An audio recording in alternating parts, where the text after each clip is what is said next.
In this video, I'll show you how you can create a subnet in AWS. A subnet is a subnetwork or a segment of a larger network. When you create your VPC, you must specify the IPv4 address for your VPC, and this is the larger network of your VPC. That will be the primary block. And you can further segment your VPC into smaller subnets based on the function of the network. For example, you'll have a private subnet and you'll have a public subnet. Your private subnet will be for all of your internal resources, and your public subnet will be for those resources that will be accessed from the internet. Now I'll demonstrate how you can create your subnet. Logged in to the AWS console, you'll go to VPC.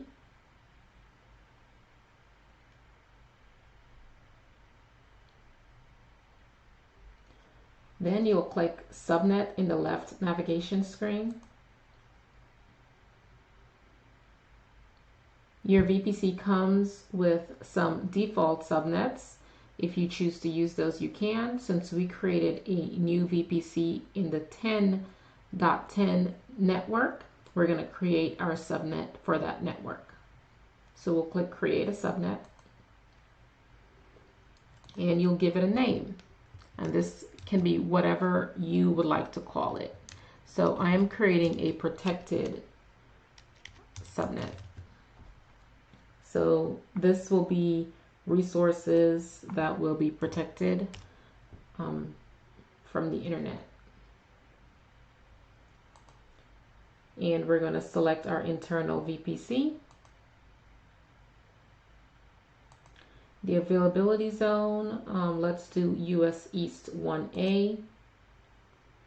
And you're going to set the CIDR block that you would like that to be. I'm going to do 10.10.1.0. And this will be a /24. Then you click Create. And your new subnet is created. Now you need to associate your subnet in the route table. So we're going to close this, and now you see your route tables. You will click on the internal route table, since this new subnet will be for our internal networks, and you click Edit Subnet Association. We will select our new subnet and click Save. And that's it. That's how you associate your subnet to a route table. I hope you guys found this video helpful, and I'll see you in the next one.